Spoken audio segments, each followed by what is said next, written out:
My name is Arianna VanHoose, and I did my research on the social effects of CCP classes. The aim of my study was to determine if taking CCP classes affects a student's ability to integrate socially in the college life, because we know that taking CCP classes prepares students for classes in college academically. My research was conducted at a couple private four-year universities, and with the research on the classes and the social integration, I also examined major, age, and their involvement in activities. For my literature review, I have three of my sources here. The first one is straight from the Ohio Department of Education, where they talk about CCP classes. It just gives basic information about what the CCP program is and a few benefits for that. The second source I use talks about the advantages of CCP classes, and it goes into slight detail about many different reasons. It gives a few short paragraphs about a bunch of the advantages that this guy came up with. And then my last one, I believe, is from a high school student, and she talks about the pros and cons that she had known about before she got to high school and had the ability to take CCP classes. So the goal, like I said, was to see whether CCP classes affect students' abilities, their social skills once they enter college. I conducted a chi-square crosstab for the nominal data and an independent t-test for the scale data. I had two hypotheses.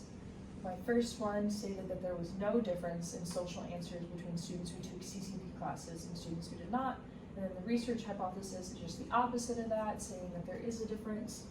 My second null hypothesis states that there is no difference in the social answers between students who are involved in an extracurricular activity and students who are not involved. And then the research hypothesis for that one is the same, it's the opposite. That there is a difference. So for my participants, I had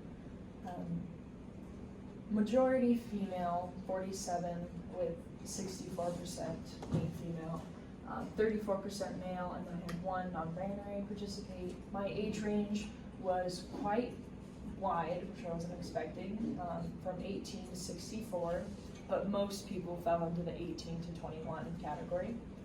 And then I categorized major on criminal justice and non-criminal justice, and the majority were criminal justice with 68%.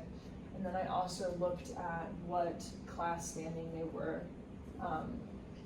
And there was an even distribution there, but grad students, there was only one that answered.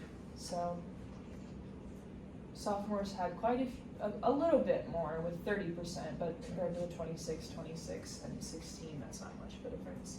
And then I also asked what high school my participants attended, what state, because some states don't offer CCP classes, some states have different programs for it, and the majority of my participants attended in Ohio at 80%.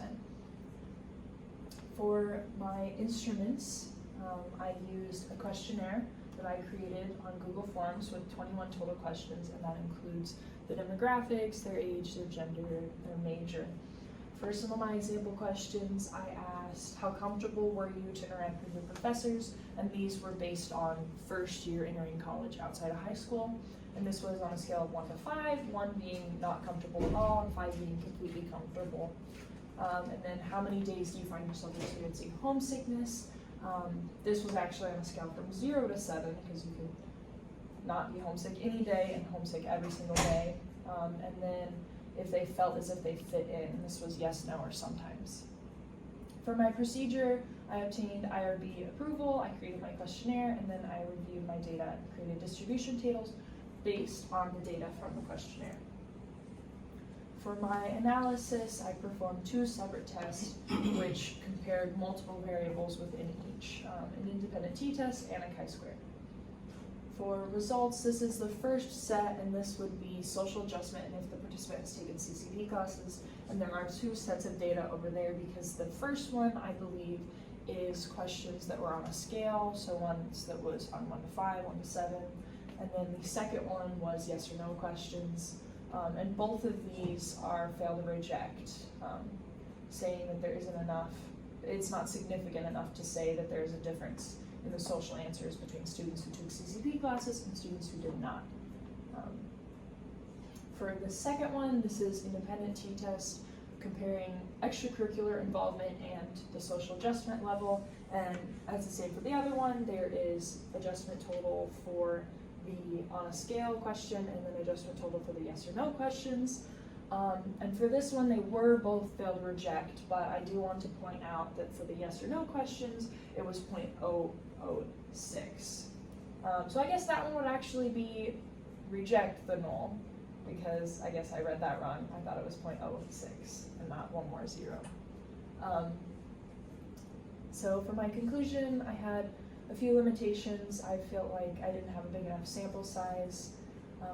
Not many participants that I had took enough CCP classes to put them ahead, and I would have liked to do more research on students who entered college at a higher standing than a freshman.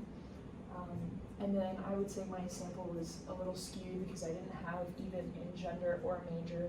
There were more females and there were more criminal justice majors. And then I just didn't have enough participants overall. I felt like, and then looking back on it now, I would have liked to see the difference between students who took online CCP classes and students who took seated CCP classes. And then here are my references.